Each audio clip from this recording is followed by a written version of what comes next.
maybe once a year before our insurance come up, we just look around and see what may give rise to a claim. And then we say, okay, guess what we've noticed? We noticed the fence not doing it. We notice some of the trees may be coming a little too closer. And we may know that the elevator is not working as well, or there's things. So we know what's going on because we know that we can't stop all claims from happening. So by doing risk assessment, we want to do one thing and minimize the likelihood of a claim. HOA Insights, common sense for common areas, exists to help all 2 million volunteer board members nationwide have the right information at the right time to make the right decisions for their future. This podcast is sponsored by 4 companies that care about board members: Association Insights and Marketplace, Association Reserves, Community Financials, and Kevin Davis Insurance Services. You'll find links to their websites and social media in the show notes. To celebrate your support for our show, I've got a fun announcement to share. HOA Insights now has its very own merch store. Our team has whipped up some hats, mugs, t-shirts, and more that we think volunteer HOA board members are gonna love. We also offer dozens of free Zoom backgrounds. If your board is meeting online, these fun Zoom backgrounds are a must. Check out the HOA board member merch shop at boardheroes.selfie.store. That's boardheroes.sellfy.store, or use the link provided in the show notes. Well, hi there. I'm Robert Nordlund of Association Reserves. And I'm Kevin Davis of Kevin Davis Insurance Services, and this is HOA Insights, where we promote common sense for common areas.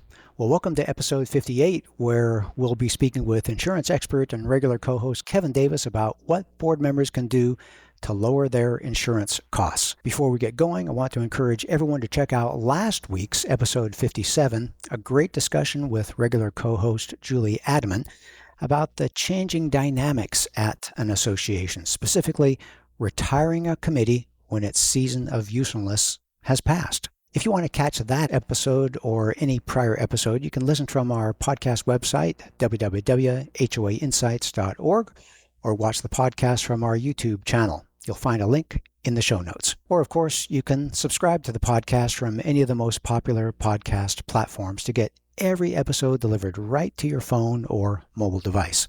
Now, on the topic of episodes, we're going to do another live stream program for upcoming episode 61 on July 8th. It'll be an Ask Me Anything episode with myself, Kevin, and Julie. We'll all be on the program to answer your questions. So mark your calendars for 3 p.m. Pacific time on July 8th. Click on the YouTube link in the show notes below to visit the live podcast YouTube page, and then click on the Notify Me button to make sure you get notified when the podcast is about to begin. Now, as we regularly do, we're going to start this episode with an audience question. So if you have a hot topic, crazy story, or question you'd like us to address in an upcoming episode, leave us a comment on one of our YouTube videos. Leave us a voicemail message at 805-203-3130, or send us an email at podcast@reservestudy.com. So Kevin, Bill from Florida asked, is there anything we can do about insurance costs? Our insurance premiums are rising at a crazy rate. So Kevin, what do we tell Bill and so many other board members who are probably feeling the same way? You know, it's the number one question I get asked all the time is that our rates are still going up. They're getting higher and higher. Well, the good news is that the rates are stabilizing. However, the bad news is that they're still too high.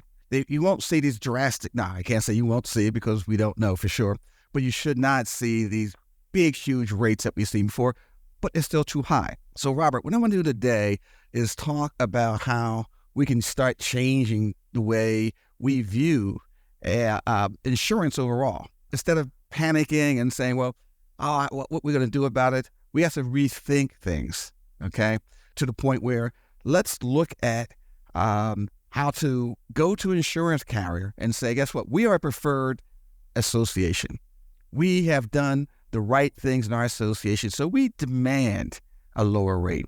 You know, you're not going to have the kind of losses that you've been seeing maybe on a condo down the street or 2 blocks over, because we understand the risks associated with community associations, and then we demand a lower rate. So what you're saying is it's not out of your hands. You can do something about it. And it's not just complaining. It's, can I say, competing? Yeah. Competing for that low rate? That's what you want to do. You want to be that person that says, listen, we've done the things that we are supposed to do. We do a risk analysis. And when I mean a risk analysis, I don't mean anything complicated. I own a house. I walk around my house every once in a while to make sure that there's things going on that may not give rise to a claim. I look at my roof to make sure my roof is okay. I look at the trees to make sure the trees are not growing too wild. Yes, that may cause damage or something like that. Dead branch that's going to fall on your roof or... Perfect. And I tell you right now, something new. I have a grandson that's a year and a half now. Right. He's walking. So now, guess what? My risk level has increased. You're looking at your sidewalk. Yeah, exactly. My sidewalk. I have a pool that hadn't had a fence around it in 30 years because I haven't been children in 30 years. Yeah. So what happens now, my risk analysis has changed. And what we want to do to association members is say, okay, we want to turn that knob up and say, okay, we understand the risks associated with living in community associations, and we want to lower the risk, minimize the risk. So, for example, my 1.5-year-old grandson, still have access to the pool. I could put a fence around it and lock all the doors, but as long as that pool's there is a risk of him falling into it. As long as there's a pool there. Right. The only thing I get rid of, I get rid of the pool 100%, then there's no risk. So all we can do is minimize the risk. We can't eliminate it altogether. So your building is your building. You've got, if it's a high rise, you've got a lobby, you've got planters around it, you've got a parking either around on the outside or underneath, elevators, you've got all these things, maybe an exercise room, maybe a pool, those kinds of things. They are what they are. But your question is, or your point is, do what you can to present yourself as an attractive client to an insurance company. So that means taking a look around as if you were an insurance agent, again, not professionally, but just doing the smart things and saying, hey, what can we do? Oh, gee, we have a leaky faucet over there, and we've always put up with that. Let's not put up with that. Let's get that fixed. $100, get that fixed. Are those the kind of things we're talking about? Perfect things we're talking about, but we're doing it. I'm going to do a little bit differently than what you do now and I do in my home. Right now, it's informal. What you're saying is, we walk around and saw the leaky faucet, or we see the railings are not as tight as they should be, and we got to do something about it. Let's or the do pool gate formal. that's not closing tightly. The pool gate that doesn't, exactly. Let's do something more formal. Maybe once a year before our insurance come up, we just look around and see what may give rise to a claim. And then we say, okay, guess what we've noticed? We noticed the fence not doing it. We noticed some of the trees maybe coming a little too closer. And we may know that the elevator is not working as well, or there's things. And so what we're doing now is we're telling our insurance person annually, we do this kind of a risk assessment, okay? So we know what's going on because we know that we can't stop all claims from happening. So by doing risk assessment, we want to do one thing and minimize the likelihood of a claim. Every insurance person want to hear what we've done is minimize the likelihood of a claim. Yeah, I like that. The building is what it is, but it's not a matter of just waiting and crossing your fingers and hoping that it's not going to be bad news. You can participate in the process and be proactive. And even if you have a sister building right next to yours, different association, you want to be the more attractive option to the insurance company. You want to say, we are taking care of ourselves. We are fixing things here and there. We have a proactive maintenance plan, and by golly, we're doing all we can so that our risks are lower, and therefore our potential for claims are lower. And isn't it pretty true that when you can lower your risks, then your premiums will follow? Yeah. Not only it'll follow. Again, we wanted you to say, I deserve a credit, because every insurance has credits available, credits and debits based on your exposure. So what we're saying here is that, listen, we're a board of directors that we do an annually risk analysis. And again, you have a maintenance inspections, you do that. You have a reserve study. You have all these different things that says, guess what, we are a preferred account because we have these things right now. But now we're saying put it all together once a year and say, we've done a risk analysis, okay? The things that we've done, we do have a reserve study. And guess what? We're we have a funded reserve study. It's fully funded. These are all the things we're doing because we want to reduce the risk. If we know we didn't have a reserve study, that means that roof is coming up and we're not prepared for it. Guess what? The likelihood of your having a claim is greater. So all we're doing is putting all the information you have together once a year. Don't make it informal and say, this is what we're doing. We know, that our association is just more informed. We're more informed. And this one risk analysis should save us a little bit money on our insurance because we know that the likelihood of a claim can occur, but we want to minimize the likelihood. Yeah, and you got me thinking now. We did an episode, it was a while ago, with Ariel Hansford, First Service Residential, and she was talking about emergency procedures and just the simple things like maybe doing a fire drill or having an emergency procedures notebook at the front desk that someone has a formal review of it every year. And boy, I'm thinking if you're telling that to your insurance agent and they can take that information to the underwriter, all of a sudden that starts to make you polish your halo there at the association. Exactly. We attend a lot of these seminars. Say every board should have an emergency.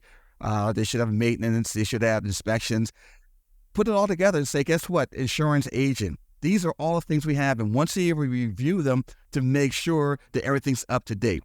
Now, we're not saying that you have to, identify every single exposure, the leaky faucet or the railing, and let the insurance agent know. You're letting them know one thing, that you understand that there's a likelihood of a claim occur, and we do a risk analysis so that if there is a claim, we want to reduce the frequency of claims. So if that water keeps leaking, guess what? And we don't fix it, it's going to create a problem.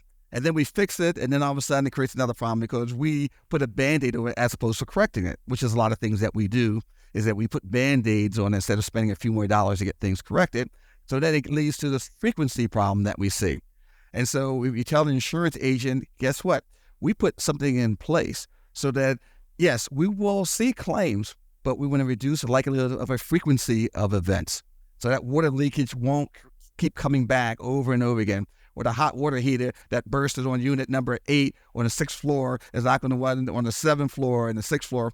So we've done things in our maintenance to make sure that doesn't happen over and over again.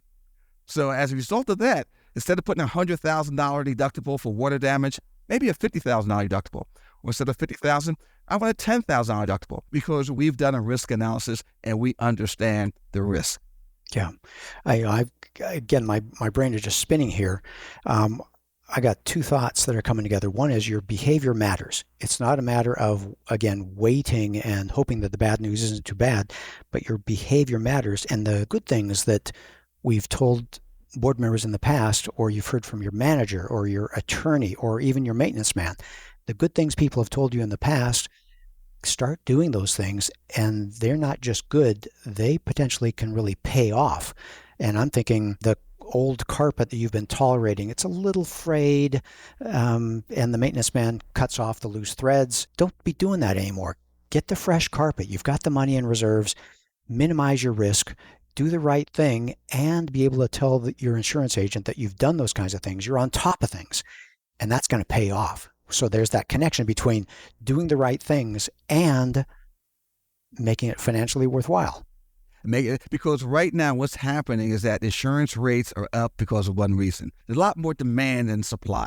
And so there's not a lot of people who are writing insurance. In California, you have Farmers and State Farm are restricting coverage. They don't want to write because they're looking at things out there and saying, we can't make money. And the reason why we can't make money is because we look at the applications and we're seeing they're not having reserves done. They're not having reserve studies, and they are having reserve study. Guess what? They're not collecting enough money. And then if they are collecting enough money, they're not making repairs. And so we're seeing these things, and all of a sudden, we put debits on accounts because they're not doing the things that you should be doing. So every time, and we raise the deductibles. Okay, we talk about the water damage, okay? Historically, we had one deductible. Now we have every water damage claim as a separate deductible. Because from an insurance point of view, we're minimizing the likelihood of a claim, and therefore you are being punished for it because we're not picking up claims you want to be picked up, because you're getting penalized because you're not doing that proper work you should be doing. Yeah. Kevin, that is fantastic. And I want to come back to that and talk about credits and debits. But let's take a quick break for an opportunity to hear from one of our sponsors. Numbers matter, and we need numbers like game scores and bank balances to let us know where we stand. The same is true for your association. Is yours thriving or struggling? Let me introduce you to the FiPhO Health Score. Like your own personal FICO credit score, now in one simple number, owners and boards can learn the combined financial, physical, and operational health of their association. The good news, it's free at ourfipho.com. That's our, FIPHO.com. Learn how your association measures up. And we're back. Kevin, I want to come back to that idea that the insurance premium is not just set and, or I should say set in stone, but you participate by the things that you do. So tell me more about credits and debits. It sounds like they have kind of a neutral line, and the things you do well for the association are going to lower your premiums, or if not this year, years into the future. And it sounds like you have a legacy effect if you're doing all the right things. Yes. And what happens is that there's a baseline that we start from, and then we add credits and debits. Now, what happens is because the uncertainty out there, we are more afraid than we were before. We see more debits and credits because when we go out there and look at an association, we're seeing things. And again, the perfect example is a reserve study. That reserve study is so important, and that you fund it and you use it because we're looking and say, okay, the number one problem we worry about is maintenance. If you maintain that association, you minimize the event of a loss. But also, too, it's not just maintenance, but you said emergency preparedness. What happens if there's a major fire? What happens if there's a hurricane? What happens if there's a flood? Well, all those natural disasters, what happen? Are you prepared? If you're not prepared, it's going to cost the insurance company a lot of money. And that's what we talk about in terms of severity. Right now, we know there's a frequency problem in an association. The biggest problem that we have is severity. That means those big claims that we don't know when that can happen. And we're seeing right now, you're going to have the worst hurricanes in Florida because the waters are warmer. That means now from an insurance point of view, it's hard to give credits out there when we know we're going to be paying a lot more money for natural disasters. So we're going to see more debits. However, if as association says, okay, we've taken care of the frequency problem by doing certain things, we know, and we have emergency preparedness so that there is a hurricane, this is what we do. So the likelihood of there being just property damage, but only loss of life or damage to individuals, because of our emergency preparedness, is going to be lesser. So therefore, we should be able to get a credit for something like that. And then all of a sudden, the insurance says, you know what, you're right. We can apply a credit because you give me a reason to apply a credit. Right now, we have no reason to apply credits because the natural disasters out there are so big. And you look at a drowning. I'm talking about my grandson. For me, it's my heart more so than anything else. Yeah. But there's people out, we know if there's a drowning in a pool, okay, we know it's going to cost millions of dollars. So that's another area for insurance to worry about. We worry about the severity of a claim. And so what you want to do is, again, it goes back to how do I minimize the severity of a claim? Well, that self-locking gate that you just talked about earlier. If you say, guess what? These gates are reinforced and they're up to date, they're up to code. They haven't been there for the past 30 years. We have a newer gate, or the rugs we're talking about that you're talking about changing the carpet inside there. That way, you don't have a significant claim. You want to have something that causes millions and millions of dollars for the association. When you start talking that way, then all of a sudden we're saying, guess what? I have a reason now to apply credits because you understand that there's a frequency problem and it could be a severity problem because of where you live. But you were aware of the severity of it and you let me know you're aware of it, and these are the things you're doing about it. And all of a sudden, I'm saying, okay, this is pretty good association. I feel more comfortable about writing that. So the thing I haven't used a lot, I'll just like the old book where I can start using credits. I get my credit book out. Yeah. That we haven't used in a number of years. Yeah. You keep saying, give them a reason rather than just sitting there and waiting for a punch to the face. There's all these little things you can do. And I'm imagining the board members are thinking, but that's going to cost money to get that new gate. We got a bid on that last year. It was going to be $500 because we got to get a welder in and all that kind of stuff. But I'm thinking that with the stories I hear about people saying that their insurance premiums went from $50,000 a year to $100,000 a year, big numbers like that, boy, if you can put a $500 gate in, like you say, there's nothing you can do about the ocean temperature. So there is going to be some hurricanes in Florida. There's going to be some ice storms in Colorado or Texas. There are those kind of things. But if you can knock that $100,000 premium down to $90,000 or $80,000, boy, that is money well spent. And all you need to do is give me a reason. Give me a reason that you understand. And it takes that risk analysis once a year. You put all that information together and say, here you go. Guess what we've done this year to reduce the likelihood of a claim. All we want to hear is that this is what we've done to reduce the likelihood of a claim. And once you say that to an insurance person, you go, okay, now so you're a preferred client of mine because now I am going to my insurance provider and telling them that all my clients here have done certain things to reduce the likelihood of a claim. So I want to give credits to all my clients. So I'm a specialty insurance person, who does nothing but condominiums. And all my clients have a risk analysis they do once a year. And guess what? I have 30 associations. So now all of a sudden, boom, now I'm going to one insurance provider and say, all 30 associations need better rate than everybody else because they are focusing on loss prevention. They're recognizing they can't stop that hurricane. They can't stop that wildfire. But what they do is have an emergency procedure that when it comes, the loss of life will be a lot lower than somebody else's. The place may burn down or may be blown away, but the people there can be safe. Yep. And I think that is important. Property is property. You can repair the property.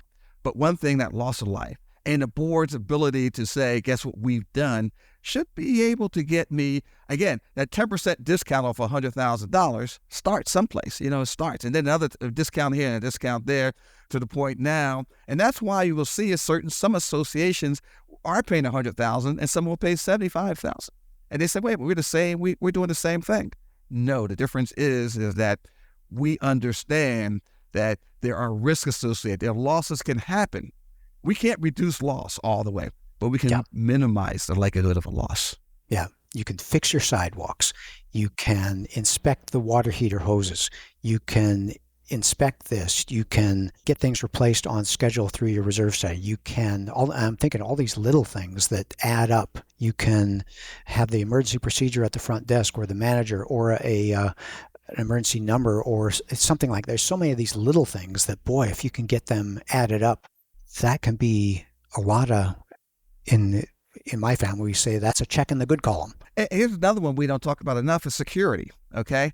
There are certain, like for community associations at less than 3 stories, we know the likelihood of a crime will occur in anything 3 stories or less. Where high rises, we don't see those as much.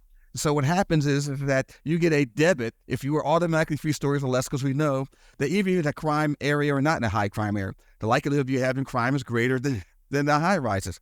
So we can say that, guess what? We have security. We have up-to-date security. We have, that new thing they have where they can watch people and some cameras. The cameras. Yeah. So we are more secure than the ones next door because we understand the importance of security right now. Our association, they understand it. And so we are introducing more security apparatuses in our association to limit the likelihood of a claim. We don't want people coming from the outside and robbing us and burglarizing us and harassing us. So we've updated our system.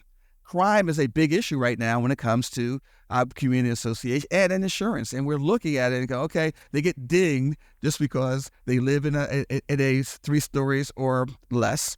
And they get dinged automatically. But if you come and tell us that, wait a minute, we shouldn't be dinged, okay, because we do X, then all of a sudden I can say, okay, great, let's apply a credit. There's so many things that insurance people do automatically because we know by just the large numbers that this has more risk and more exposure than this does. And that. Yeah. And now I'm thinking, if I was a bad guy, if their parking gate is open, I can slip in. And so get those things fixed. And I'm also thinking at Champlain Tower South, isn't it true that the largest contributor to the settlement fund was the security company because the annunciators weren't working or they hadn't been tested, something like that? That could be it. But Champaign Tower is such a unique thing because everybody paid the most they ever could pay. But what happens is that if the security did do their job right, the likelihood of them being in a situation would not be as great. That's all. It's as simple as that. If we all do our job to the best of our ability, not even do extra, just say, hey, listen, we understand there's risk associated, and our job is to minimize the risk, not only because of insurance, because of resale value, that people are going to be happier who live here. You know, we may get along a little bit better. We may like each other a little bit better. If all of a sudden that gate is there and go, well, guess what? The gate's finally been fixed. You know, I feel a little better. You know, I want to sell my unit, and now I am walking around saying, look how secure this place is. You know, you bring your children in, and guess what? That gate's there. And so those are things, it just increased the value of my unit. You know, nothing else, increase the value of your unit in case you're ready to sell versus the one that doesn't have the self-locking closing gate, or the ones that just have, you know, the trees overlapping and dead trees everywhere. You're doing it not only for insurance, but you're doing it makes that association runs a little better. Yeah. So I keep hearing you say all the things that you do are either going to save you money or make you money. Yeah. And we seem like we are so cash conscious, but boy, thinking about your grandson, if you can eliminate the trip and fall hazards, if in the asphalt, those potholes, again, where they're going to fall on their bicycle and skin their knee or break an elbow or something like that, all the things that you would want to do to improve the physical appearance of the association, those things are going to come back to you in property value and potentially lower premiums. And so, again, doing the right thing, doing the good thing is also turning out to be a good financial decision. That's it. Can't say any better than that.